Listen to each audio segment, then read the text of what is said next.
Bonjour à tous, j'espère que vous allez bien, on se retrouve aujourd'hui pour une nouvelle vidéo dans laquelle on va partir ensemble pour une petite découverte et une présentation de MotoGP 23 que j'ai pu tester un petit peu en avance et sur lequel j'ai pu enregistrer du gameplay. Pour rappel, MotoGP 23 sortira le 8 juin 2023 sur PlayStation 5, PlayStation 4, Xbox Series X, Xbox One, PC et Nintendo Switch. Et dans cette vidéo, je vous fais un rappel de toutes les informations que l'on connaît déjà sur MotoGP 23 et je vais également vous montrer un petit peu de gameplay que j'ai enregistré avec différents circuits, différentes motos, différents modes, histoire que vous puissiez vous faire une première idée, voilà, un premier avis de ce MotoGP 23. Évidemment, si vous avez des questions à poser sur le jeu, n'hésitez pas à les mettre en commentaire, toutes celles auxquelles je pourrai répondre, je le ferai avec plaisir. N'hésitez pas à laisser un petit like pour le référencement de cette vidéo, à vous abonner pour les prochains contenus, puisque évidemment, quand MotoGP 23 sortira, je ferai un petit peu de contenu dessus. Et puis comme d'hab, si parmi vous certains décident de s'acheter le jeu après avoir vu cette vidéo, n'hésitez pas à le prendre ainsi que vos autres jeux via mon lien Instant Gaming que vous trouverez sur cette vidéo. Ça vous permet de profiter de prix réduits sur l'achat de vos jeux tout en soutenant la chaîne gratuitement par la même occasion. Donc n'hésitez pas à jeter un petit coup d'œil. MotoGP revient cette année avec l'édition 2023 qui comprend tous les pilotes et toutes les pistes de la saison 2023 du MotoGP, du Moto2, Moto3 et de la Moto E, qui est, si je dis pas de bêtises, la moto électrique, qui nous donne environ 80 pilotes et motos disponibles sur ce jeu. En plus de ça, côté contenu, on a l'intégralité des grands prix de la saison 2023 disponibles sur ce jeu avec un nouveau format pour les week-ends de course, comprenant les sprints disponibles Day One, ce qui n'était pas, je crois, le cas pour MotoGP 22. C'est évidemment pas la seule nouveauté de ce MotoGP 23, ils ont évidemment retravaillé beaucoup d'autres choses, dont par exemple la carrière, que malheureusement je pourrais pas vous montrer dans cette vidéo, puisque évidemment elle n'était pas disponible sur la version que j'ai pu tester. Mais il y a pas mal de changements. Déjà, si vous êtes habituellement le genre de personne qui ne commence pas une carrière en Moto 3 parce que vous trouvez que c'est trop long pour ensuite évoluer en Moto 2 et ensuite en Moto GP, sachez qu'il y aura maintenant la possibilité de faire une saison de placement en Moto 3 plus courte qui vous permettra d'intégrer ensuite la Moto 2 et d'avoir du coup un compromis entre faire toute une saison et ne pas du tout profiter de l'évolution de Moto 3 vers Moto 2 puis de commencer en Moto GP sur une partie existante. Ils ont ajouté un système de moments décisifs que je n'ai pas pu tester, alors je ne sais pas vraiment de quoi il est question, mais de ce que j'ai compris, vous aurez la possibilité à différents moments de votre carrière de participer à certains événements qui vous permettront soit d'avoir un développement de moto plus rapide, soit de changer plus rapidement de catégorie, soit de changer d'équipe. Sachez que tous ces moments décisifs seront aussi vécus par l'IA du jeu, ce qui veut dire qu'elle aussi de son côté, elle aura ses propres moments décisifs, ses propres résultats dans ces événements, et ce qui jouera également sur son développement, ce qui est je pense une très bonne chose. C'est d'ailleurs pas la seule chose qui a changé auprès de l'intelligence artificielle du jeu, puisque chaque pilote aura maintenant au niveau de l'IA sa personnalité, ses affinités ou pas avec d'autres pilotes, ce qui influencera son caractère sur le circuit. Il y a également d'autres fonctionnalités et d'autres améliorations correspondant à d'autres modes de jeu que les modes carrière. Sachez par exemple qu'il y aura un système de météo dynamique qui rendra les météos un peu plus durs à prévoir et ce qui changera évidemment du coup votre stratégie. La différence avec une météo on va dire non dynamique, c'est que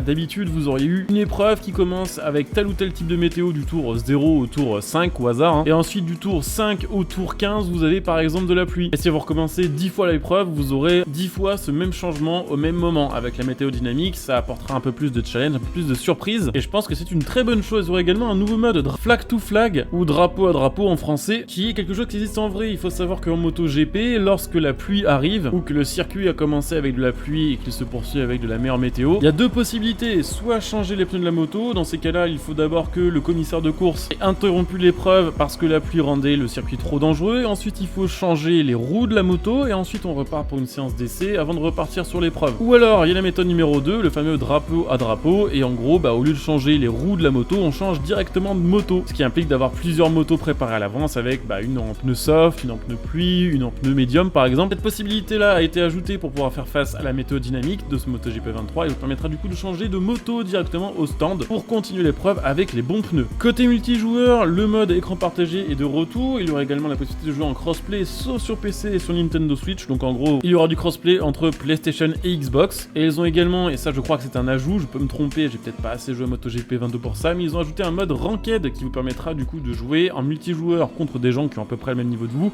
et d'évoluer en termes de elo, de grade tout simplement, en fonction des scores que vous aurez fait contre les joueurs de votre niveau ou d'autres niveaux. Il y a également des nouvelles fonctionnalités implémentées pour les newbies comme moi qui jouent que occasionnellement à des jeux de course de moto ou qui reviennent dessus après une longue pause. Il y a deux choses, dont une très cool je trouve, c'est le MotoGP Academy, c'est l'équivalent par exemple des expériences de circuit sur Gran Turismo. C'est un mode d'entraînement tout simplement où on vous montre les différentes pistes du jeu, elles sont découpées en plusieurs secteurs et vous avez des chronos à réaliser, et en gros plus vous vous rapprochez de la médaille d'or sur telle ou telle épreuve, plus ça veut dire que normalement en course vous serez capable d'être rapide et donc de gagner vos épreuves. C'est très cool pour avoir la possibilité par exemple de faire en boucle tel ou tel secteur de tel ou tel circuit qui vous poserait problème. Il y a également une refonte du système d'aide au pilotage qui fonctionne maintenant avec de l'IA qui, si elle est activée, en gros force de jouer avec vous, à force d'étudier la manière dont vous jouez, vous proposera, on va dire, les bonnes réactions au bon moment pour tout simplement optimiser votre fun et vos performances en épreuve. Ça, je vous avoue que c'est un peu moins mon truc, mais il en faut pour tous les goûts, et de toute façon, actuellement, on parle d'intelligence artificielle partout, c'est normal que les jeux s'y mettent aussi. Mais perso, même si je suis un peu une merde, c'est vrai que je vais avoir tendance à essayer de diminuer les aides au pilotage, comme par exemple le contrôle de traction, pour progresser par moi-même sans me reposer sur ce que le jeu me propose. Même si évidemment, je vais faire ça petit à petit, je vais pas mettre tout à zéro day one, sinon j'aurais juste pas envie de jouer au jeu. Bon, évidemment, vous aurez toujours la possibilité de personnaliser votre personnage, que ce soit au niveau de son physique, que ce soit au niveau de ses tenues, que ce soit au niveau de son style de personnage. Et il y a, si je dis pas de bêtises, avec ce MotoGP 23, de nouvelles possibilités de customisation avec l'éditeur de stickers, l'éditeur de livret pour le casque, des nouveaux patchs, des nouveaux stickers pré-créés. Et sachez que tout le contenu créé